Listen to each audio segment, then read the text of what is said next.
Hello, this is Ezzy, one of your graders for the course Mechanical Engineering Design 2. Today we'll be talking about subsystem synergy and discord. Here's the lecture outline. So first we'll define what subsystem synergy and discord is.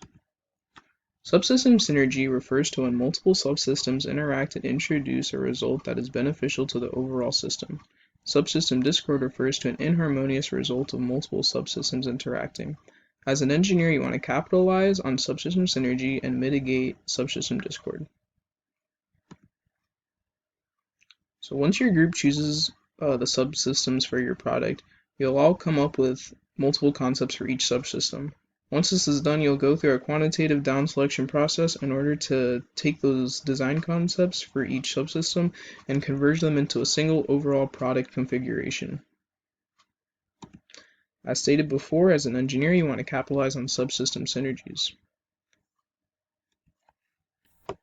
So let's take a look at an example for subsystem synergy by looking at the bicycle designs below. The two subsystems that we'll be discussing are the wheels and the pedals of the bike because together they create benefits, or subsystem synergy.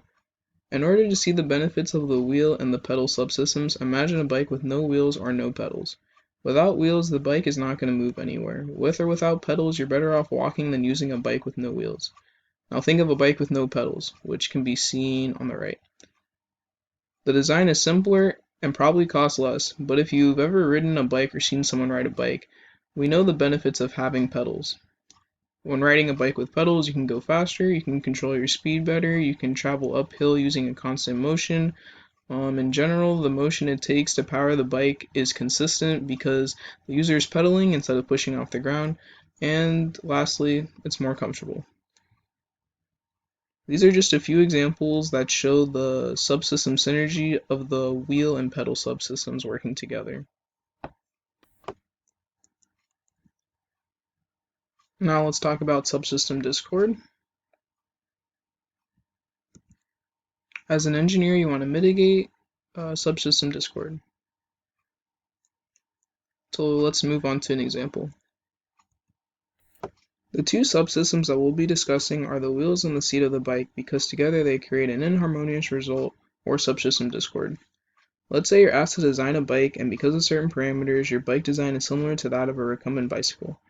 After performing the down selection process on the subsystems, you're left with the bicycle seat subsystem concepts, and one of them needs to be chosen. Let's say these are your options. The right bicycle seat is easier to manufacture and uses less material, but less surface areas in contact with the rider. Even with that, the bicycle seat might become the winning concept because maybe your team made cost a priority, and so the cost matrix were weighted enough to make this concept win over the others. Just by looking at the concept though, we can deduce that the subsystems are not compatible. If the user were riding a recumbent bike and they were sitting on a traditional bike seat, they would tend to lean backwards, and this would cause the rider to hit the back wheel of the bike. Since the wheel is spinning, this is extremely dangerous because the user could get caught in the tire. Additionally, touching the tire creates friction, which can slow down the bike or it can even stop it while riding. To mitigate the discord between the subsystems, one needs to design a backrest into the seat to prevent the user from leaning back into the rotating wheel. As mentioned before, it is possible that the traditional bike seat may become the winning concept. It depends on what your group members valued when filling out the trade study. If this happens, what your group will most likely do is look at the next best bicycle seat concept and give a justification as to why you chose this design over the winning concept. In this case, if the concept in the middle received the second highest score, instead of going with the concept on the right, the middle concept should be chosen. With all that being said, when choosing metrics for the down selection process, it is important to really think about what is important for the system and how you're going to quantify those metrics. So this is the end of the lecture for subsystem synergy and discord. Thank you guys for listening. Bye.